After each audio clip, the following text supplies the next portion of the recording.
3000 మెగావాట్ల సోలార్ విద్యుత్తును మహిళా సంఘాలు, వ్యవసాయ సహకార సంఘాల ద్వారా ఉత్పత్తి చేయడమే లక్ష్యంగా రాష్ట్ర ప్రభుత్వం పనిచేస్తుందని రాష్ట్ర ఐటీ పరిశ్రమల శాఖ మంత్రి దుద్దిల శ్రీధర్ బాబు అన్నారు. మంతని మండలం గుంజపడుగు గ్రామంలోని ప్రాథమిక వ్యవసాయ సహకార సంఘం లిమిటెడ్లో 2.90 కోట్ల నిధులతో పీఎం కుసుమ్ కార్యక్రమం కింద చేపట్టనున్న సోలార్ ప్రాజెక్టు మంజూరు పత్రాలను మంత్రి Sridhar Babu Karimnagar DCCB chairman K Ravinder Rao, జిల్లా కలెక్టర్ కోయ శ్రీహర్షతో కలిసి పంపిణీ చేశారు.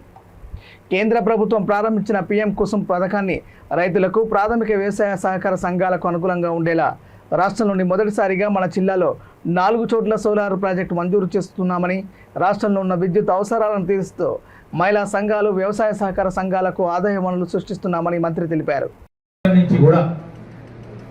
రెప్పపాటి కరెంటు పోకుండా చేసే ప్రయత్న భాగంలో మరి కొనుగోలు చేయటమా, విద్యుత్ కేంద్రాలకు సంబంధించిన వారి పనితీరు బాగు చేయటమా,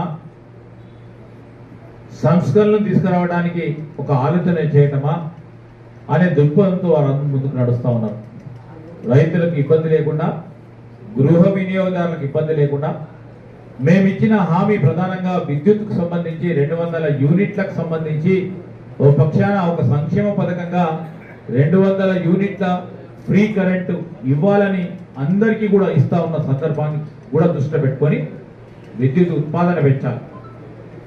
ఉత్పాదన పెంచి రాష్ట్రానికి సంబంధించిన అవసరాలను తీస్తూ ఇతరులు ఎవరైతే విద్యుత్ ఉత్పాదన చేస్తున్నారో వారికి కూడా ఆదాయం కలిగేయాలని ఒక దీర్ఘకాలిక ప్రణాళిక తీసుకొని 3000 మెగావాట్ల యూనిట్ల ఉత్పాదన చేయాలని ఒక ప్రయత్న భాగంలో మరి సహకార సంఘాలు, ప్రత్యేకంగా కరీంనగర్ జిల్లా సహకార బ్యాంకుకు సంబంధించిన వారు చేసిన ఒక ప్రత్యేకమైన కార్యక్రమం మాకు గర్వంగా ఉంది. పెద్దపల్లి జిల్లాకు సంబంధించి జిల్లా యంత్రాంగం కూడా దాన్ని ముందుకు తీసుకెళ్లి ఇక్కడ 4 కరీంనగర్ జిల్లాకు సంబంధించి చొప్పదండిలో మరి కార్యాచరణ తీసుకోవడం అనేది గమనీయం.